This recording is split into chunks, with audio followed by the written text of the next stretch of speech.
Dans cette capsule, nous allons vous présenter l'aventure numéro 2. Cette aventure comporte 2 jeux.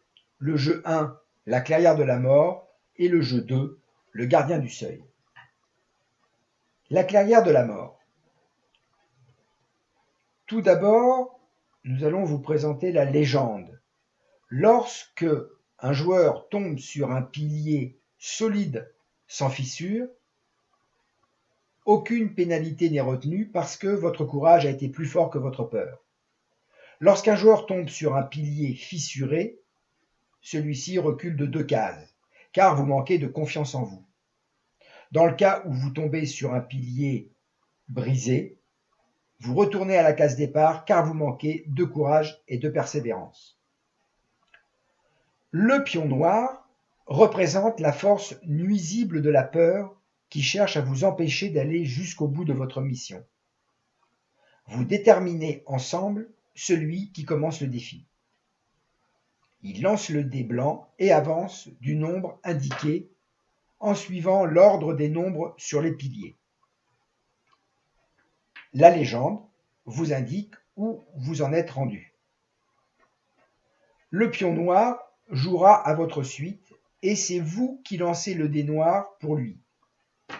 Il joue selon la même légende que vous, selon les mêmes règles.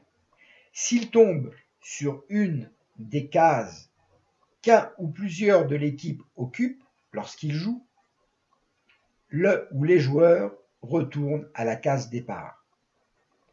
Ceci évoquera votre manque de persévérance.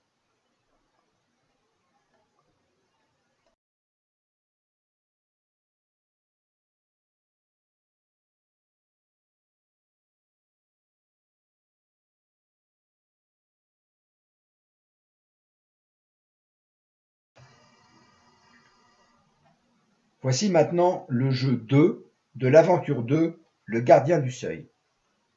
Le gardien du seuil, symbolisé par le pion noir, joue sur tout son territoire, tandis que votre équipe ne joue que sur le chemin fléché, symbolisé par les cercles bleus. Le premier joueur lance le dé blanc et avance sur le chemin fléché selon le nombre indiqué sur le dé. Ce même joueur joue ensuite pour le gardien du seuil en utilisant les dés noirs et blancs qui indiquent l'endroit où il mettra son pion noir. Exemple, dés noir chiffre 5 indique les dizaines, dés blanc chiffre 1 indique les unités. Le gardien du seuil se place alors sur la case 51. Pour la légende, si le gardien du seuil se retrouve sur la même case qu'un des joueurs, il y a alors un combat ultime entre le joueur et le gardien du seuil. Les 2 dés sont alors lancés de nouveau par le joueur et le plus fort gagne le privilège de demeurer sur sa case tandis que l'autre retourne sur la case départ. Si le gardien du seuil touche le contour de la case d'un ou plusieurs joueurs en même temps, ce ou ces joueurs reculent d'un nombre suffisant de cases pour se mettre hors de son influence.